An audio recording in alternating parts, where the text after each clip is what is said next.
Yeah, we're going to continue with Great Patriarchy. This is episode 2.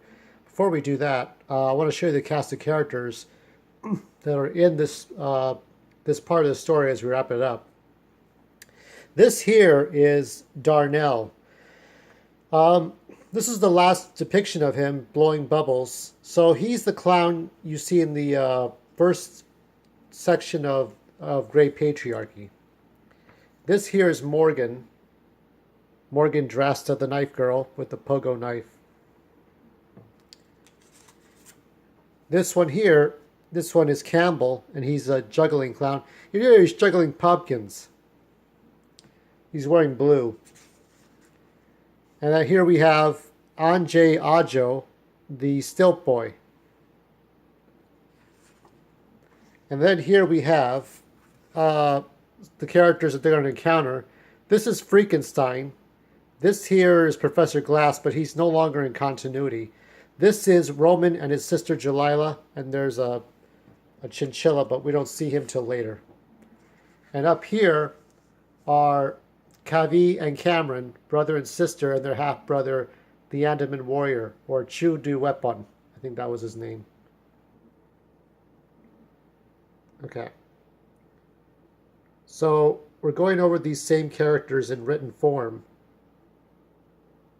So they talk about the children of the Carn killing their parents because their parents want to force them into a life of bestiality and marrying their pets and some sick shit.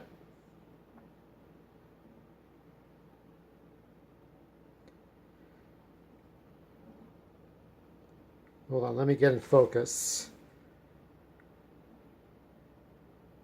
Oh, you bastard.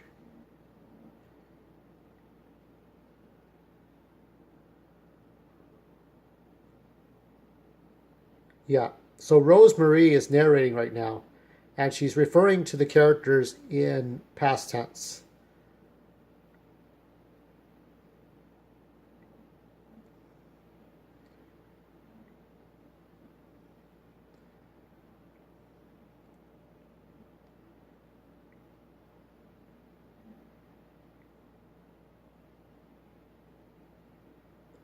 So they're talking about politics. The children of the Carn want to take over the United States or the world with their logic, their constitution, their way of thinking.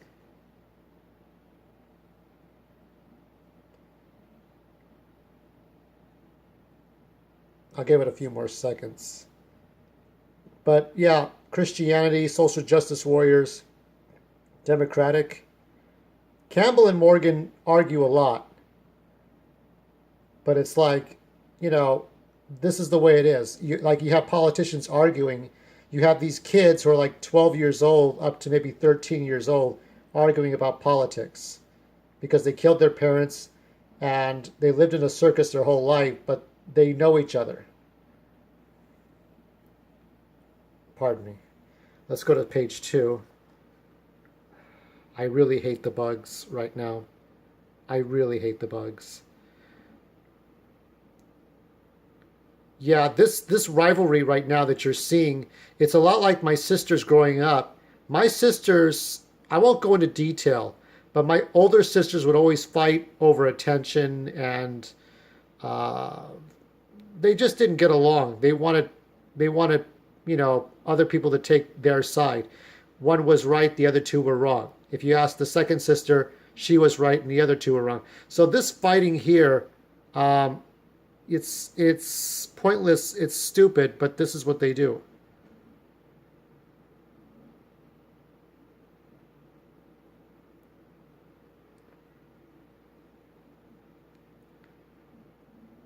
So at this point, Ajay is pointing to a bus coming this way. So the children of the Karn are in deep shit.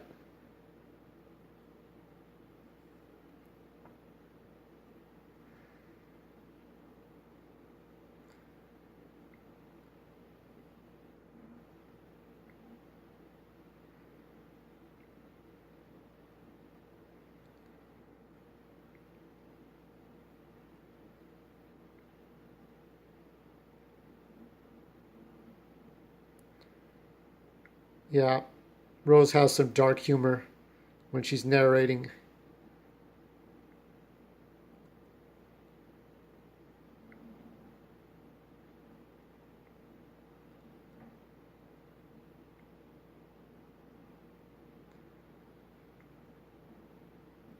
Yeah, so Morgan, because she's the oldest, therefore she's the smartest, but that's just stupid ass logic.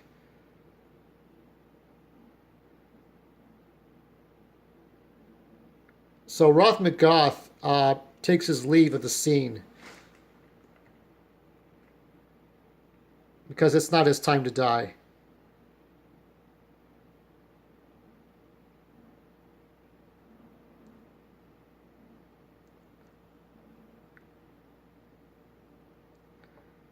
All right, I'm going to go to page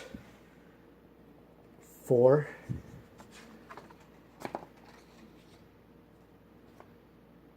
No, it's actually page 3.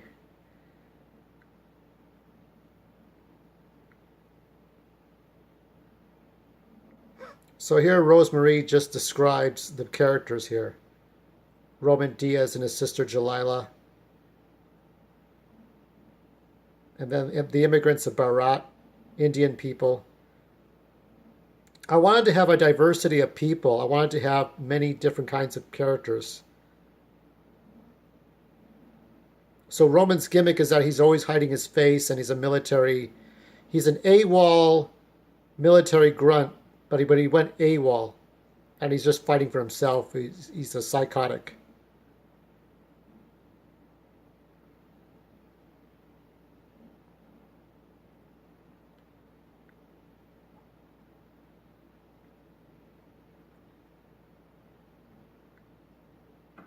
Yeah, and Jalila is a psychopath.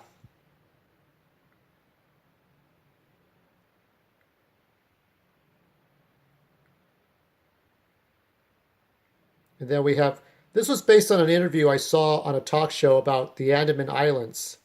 There's a world full of primitives, and these primitives don't interact with internet or politics or news. They live like on a different planet, virtually on a different planet, but they're protected by the government of India. It's hard to talk over the refrigerator noise, but I wanted better light for this.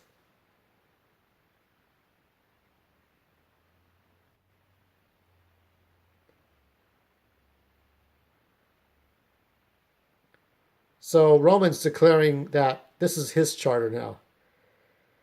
Roman, Frankenstein, his sister Jalila, Kavi Cameron, and the Andaman warrior, they represent a separate government that they want to represent. So you have the Roman bus, the Roman group of people, and then you have the children of the Carn. I'm going to move on to page 4.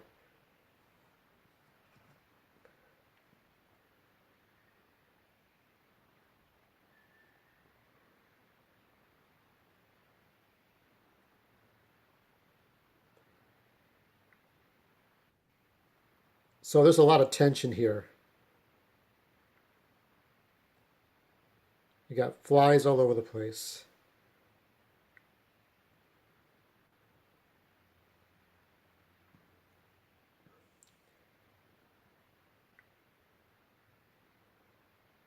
And at some point here, Kavi is speaking Hindi. What you are seeing here is Hindi. So I'll get a little bit closer so you can see it.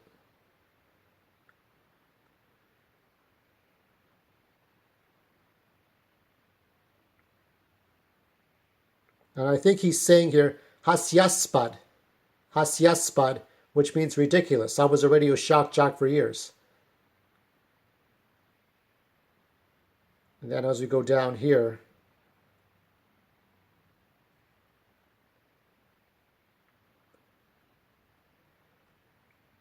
so Cameron says something else here. This is also Hindi.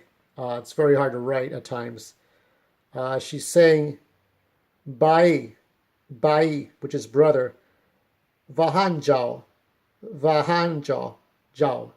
which means go over there. So she's telling him to back. She's telling her brother to back off and not get into a real fight. Cameron is very logical. She's very mathematical. She was married to somebody, or she was in a serious relationship with another Indian, but the man was abusive. So she eventually, she divorced him, or she just broke off the engagement, and she became more logical and mathematical.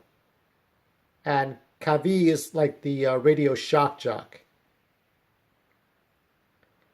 Now here, the Andaman warrior is speaking another language, but I made up the language because I don't know much about the Andaman warrior, the Andamanese people of the islands of India. He's saying, "Kiri noa taka taka ayol bau befa tala edas." So what he's saying is, kids should be seen and not heard before their elders. And the Andaman warrior says, "Dolida bu faula babies." You should do little for foul-mouthed babies. So that's what he's saying there. I'm going to go ahead and go to the last page. I know nobody's really watching this, but it's the effort that counts. Whether anybody writes a book, it's hard enough. This work is hard enough.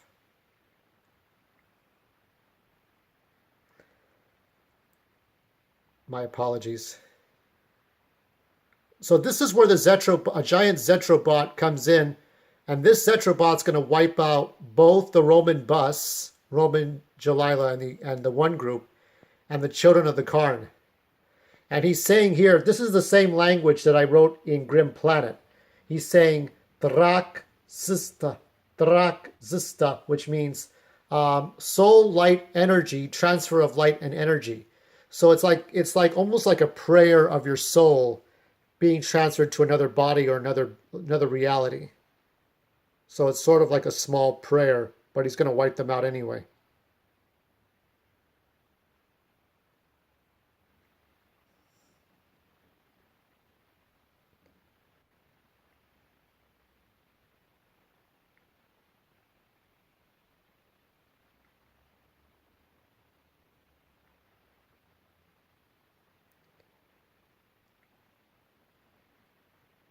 So we're wrapping up this scene. This scene was not very long, but it was a way to show you what will happen if one group fights another group. What happens when you have, let's say, Republicans and Democrats who are living off of a third world country fighting for territory when the worst happens? Think of Let This Be Your Last Battlefield in Star Trek. Think of those post-apocalypse stories where you have different factions, different groups. This is the same thing. So I'm going to end it here. Tomorrow I will do part 3 or episode 3. And you will see more of Rosemarie and Gerry.